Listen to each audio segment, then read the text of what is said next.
The saga of Tania the evil के season 2 की episode 1 की शुरुआत में हमें टानिया एक चर्च में खड़ी गॉड के स्टैचू के सामने प्रे करती दिखाई देती है। अचानक ही एक गोली की आवाज आती है और हमें पता चलता है कि टानिया ने स्टैचू को गोली मारकर उसका सर उड़ा दिया है। इसी के साथ वो अपनी रिलीजन के बारे में फ्रस्ट्रेशन शेयर करती है, जिससे हमें पता चलता है कि वो रिलीजन को नहीं मानती और वर्शिपिंग से बेहद नफरत करती है। सीन्स के आगे बढ़ते ही हमें एक ठरकी बुड्ढा दिखाया जाता है जो कि टानिया की पिक्चर अपने टैबलेट पर देखकर राल टपका रहा होता है। इवन दो टानिया एक बच्ची है, उसे फिर भी परवाह नहीं। हमें एक यूनिफाइड स्टेट्स की वॉलंटियर लेफ्टिनेंट मैरी सू भी दिखाई देती है, जो कि पिछले सीजन की जंग के बाद हील हो रही है। उसका सबऑर्डिनेट उससे पूछता है कि तुम्हें अंदाजा भी है तुम्हारी वजह से कितना नुकसान हुआ है उनकी आर्मी को। तो वो आगे से बताती है कि उसे अपनी गलतियों का एहसास अच्छे से है, मगर वो सब चीजों का कसूरवार टानिया को ठहराती है। ये लोग टानिया और इंपीरियल आर्मी के खिलाफ लड़ रहे हैं, इसलिए मैरी टानिया को डीमन कहकर बताती है और ठान लेती है कि उस जैसे शैतान को किसी भी हाल में वो खत्म कर ही छोड़ेगी। इसके बाद हमें इंपीरियल आर्मी के सुपीरियर्स दिखाए जाते हैं जो कि अपना कॉम्बैट यूनिट टानिया को सौंप देते हैं।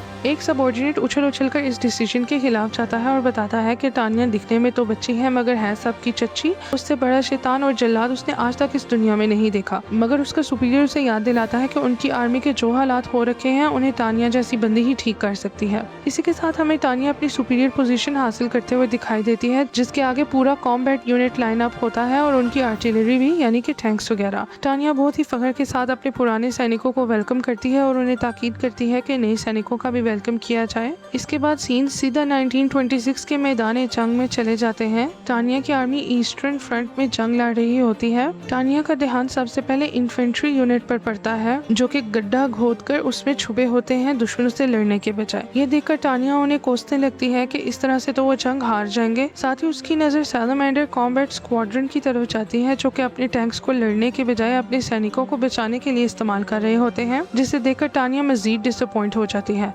आर्टिलरी बटालियन का भी घी खत्म हो जाता है, उनका बारूद, जिससे वो दुश्मन पर अटैक करने के लायक ही नहीं रहते। टानिया खुद पर्सनली इंपीरियल आर्मी के एरियल मेज बटालियन के साथ हवा में उड़ रही होती है और दुश्मनों से लड़ रही होती है। ये सब लोग मेजेस हैं, यानी कि जादूगर। उसे मेजेस की भी परफॉर्मेंस पसंद नहीं आ रही होती और वो उन्हें ह्यूमन शील्ड बनाने के लायक तक नहीं समझती। इतने में ही उससे उसके सबऑर्डिनेट्स रिपोर्ट करते हैं कि सामने से 4 फाइटर जेट्स उनकी ओर आ रहे हैं और उनका टारगेट उनकी ग्राउंड पोस्ट है, जिसे वो किसी भी वक्त तबाह कर सकते हैं। मेजेस आगे होते हैं लड़ने के लिए, मगर टानिया स्ट्रेटेजी चेंज कर देती है। वो मेजेस को टास्क देती है कि वो सारे यूनिट्स को यहाँ से निकाल कर रिट्रीट कर लें, जबकि वो फाइटर जेट्स का खात्मा करने के लिए खुद आगे जाती है। एक फाइटर जेट बहुत ही कॉन्फिडेंस के साथ इन्फेंट्री यूनिट पर गोलियां चलाता है, मगर टानिया वक्त पर पहुंचकर एक ही वार से पूरा जेट उड़ा देती है। इसी तरह वो बाकी जेट्स का भी खात्मा करती है अपने वेपन्स और जादुई शक्तियों को मिलाकर। और आखिरी जेट वाले पायलट के साथ तो वो कुछ एक्स्ट्रा पर्सनल हो जाती है, क्योंकि वो उसे प्रे करता सुन लेती है और उसे ताने देने लगती है कि तुम जैसे कम्युनिस्ट भी खुदा पर यकीन रखते हो भला।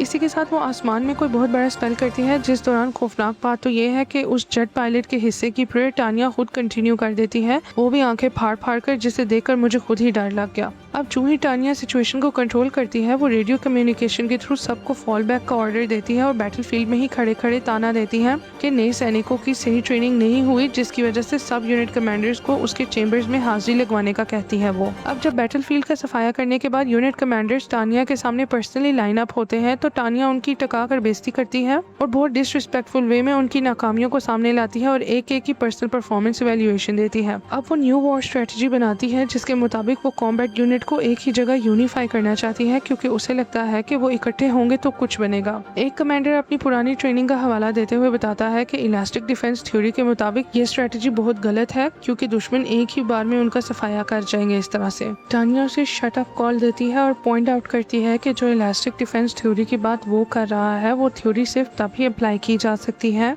जब उनके पास अच्छे खासे सैनिक हो, प्रॉपर इक्विपमेंट हो और खुला सप्लाई सिस्टम हो, और फिलहाल उनके पास इन सब में से कुछ भी नहीं है। वो इस थ्योरी पर अमल नहीं कर सकते। अब टानिया ऑडियंस को वॉर के बारे में प्रॉपर्ली अपडेट करती है नरेशन में। वो बताती है कि उनके काफी सारे एनिमीज इकट्ठा होकर एलाइड पावर बन चुके हैं, जिन्होंने पूरी कॉन्टिनेंट में ही हल्ला बोल दिया है। उन्होंने नॉर्थ साइड को फुल कब्जे में ले लिया है, मगर उनकी गोरिल्ला रेजिस्टेंस उनके साथ जंग लड़ रही है। साउथ साइड में कुछ लोगों ने खुद ही मिलकर रिपब्लिक आर्मी बना ली है, जो कि एक अलग अजाब बन चुका है। उनका एक और बहुत बड़ा दुश्मन रशी फेडरेशन है, जिसने उनके कॉन्टिनेंट की ईस्ट साइड पर कब्जा कर कर लिया है और बहुत हंगामे कर रहे हैं वो लोग। यहाँ हमें रशियन फेडरेशन की पीपल पार्टी कॉन्फ्रेंस दिखाई जाती है मॉस्को रशिया में, जिसमें फेडरेशन अपना supreme leader general secretary Joseph बिठाती है अपनी कुछ बातें मनवाने के लिए। वहीं हमें एपिसोड के शुरू में दिखाए जाने वाला ठरकी बुड्ढा दिखाया जाता है जो कि टानिया पर गंदी नजर डाल रहा था। वो बुड्ढा दरअसल फेडरेशन के इंटरनल अफेयर्स और इंटेलिजेंस डिपार्टमेंट का कॉमिसार है, यानी कि हेड है,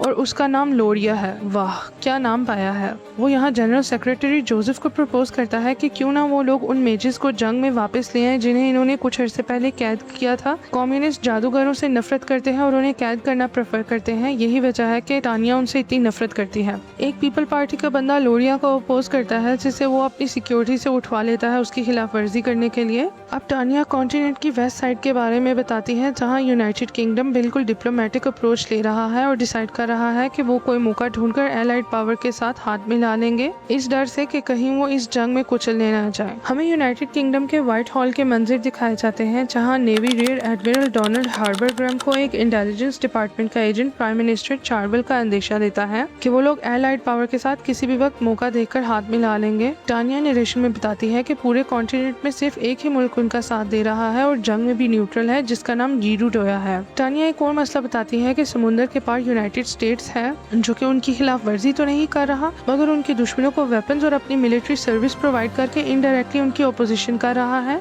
टानिया जो कि एम्पायर से बिलोंग करती है बताती है कि उनकी इंपीरियल आर्मी इतनी थ्रेटनिंग है कि पूरी दुनिया ही उनके खिलाफ हो गई है उनका खात्मा करने के इरादों से। अगले सीन में लेफ्टिनेंट मैरी सू अपने सबऑर्डिनेट को कब्रिस्तान लेकर जाती है, जहां हमें पता चलता है कि ये लोग रशियन फेडरेशन के सोल्जर्स हैं, यानी टानिया के दुश्मन। वो लोग अपने मरे हुए सैनिकों का अफसोस करते हैं और उन्हें हीरोज का टाइटल देते हैं। सीन्स वापस टानिया की तरफ शिफ्ट होते हैं, जो कि गुस्से में बैठकर सोच रही होती है कि नए सैनिक कितने बकवास निकले हैं। साथ ही बाहर बर्फ पड़ना शुरू हो जाती है, जिसे देख के टानिया घबरा जाती है कि अब उनकी आर्मी का क्या होगा बर्फ में। इतने में ही टानिया की राइट हैंड कमांडर आती है और उसे बहुत बुरी न्यूज देती है कि फेडरेशन के 2 बड़े ब्रिगेड्स उनके ओर आ रहे हैं। वो बताती है कि उन्होंने फिलहाल एरियल मेज कमांडर वीप को उन्हें कुछ वक्त तक रोकने के लिए भेजा है, मगर ये बात इम्पॉसिबल है क्योंकि एक ब्रिगेड में कई बटालियंस और हजारों सैनिक होते हैं। टानिया जल्दी से कमांडर्स को इकट्ठा करती है और उन्हें स्ट्रेटेजी बताती है कि वो लोग खुद हमला नहीं करेंगे जब तक एनिमीज हमला ना करें, और अगर उन दोनों के बीच में जंग शुरू हो गई तो वो लोग डिफेंस स्ट्रेटेजी अपनाएंगे। अब सारे कॉम्बैट यूनिट को बाहर डिस्पैच कर दिया जाता है, जबकि टानिया पीछे हेडक्वार्टर में बैठकर उनसे रेडियो के थ्रू राब्ता रखती है। वीप को अंधेरे में कुछ नहीं नजर आ रहा होता, लिहाजा आर्टिलरी बटालियन का कमांडर हेल्प ऑफर करता है क्योंकि उसने अपने पूरी यूनिट की नाइट ट्रेनिंग की हुई होती है। टानिया उन्हें परमिशन दे देती है कि वीप की कमांड पर शेलिंग स्टार्ट कर दें। उनकी शेलिंग के पहले राउंड के बाद वीप हवा में उड़कर उस जगह का जायजा लेता है और बताता है कि उन्होंने एक ब्रिगेड को अभी ही उड़ा डाला है क्योंकि वो सब लोग रेडियो कम्युनिकेशन के चक्रों में एक साथ ही जंगल से गुजर रहे। टानिया फेडरेशन वालों पर हंसती है कि वो लोग भी उसके कॉम्बैट यूनिट की तरह डफर हैं। अब इन्फेंट्री यूनिट भी आगे बढ़ता है बच्चे कुछ सोल्जर्स को मारने के लिए। एंड पर सब कमांडर्स दोबारा टानिया के सामने लाइन अप होते हैं, जिनसे टानिया बहुत मीठा बनकर बात करती है और उनकी बहुत बहुत तारीफें करती है। वो सब उसे इतना मीठा देखकर हैरान रह जाते हैं, मगर टानिया उनके पीठ पीछे एकदम ईवल शक्ल बना लेती है और मन ही मन में इजहार करती है कि इतनी छोटी सी अकॉम्प्लिशमेंट के पीछे वो कमांडर्स की तारीफ सिर्फ इसलिए कर रही है ताकि जब उसके सुपीरियर्स उन कमांडर्स से टानिया के बारे में टेस्टिमोनीज लें तो वो उसके बारे में अच्छा ही बोलें, जिससे उसकी परफॉर्मेंस इवैल्यूएशन अच्छी जाए और वो मजीद बड़ी पोजीशन पर लगे। अब टानिया सब सोल्जर्स को इकट्ठा करके उनके साथ ड्रिंक करती है और इसी के साथ ये एपिसोड खत्म होता है। वीडियो अच्छी लगी तो मेरे चैनल को लाइक एंड सब्सक्राइब करो। मिलते हैं नेक्स्ट वीडियो में।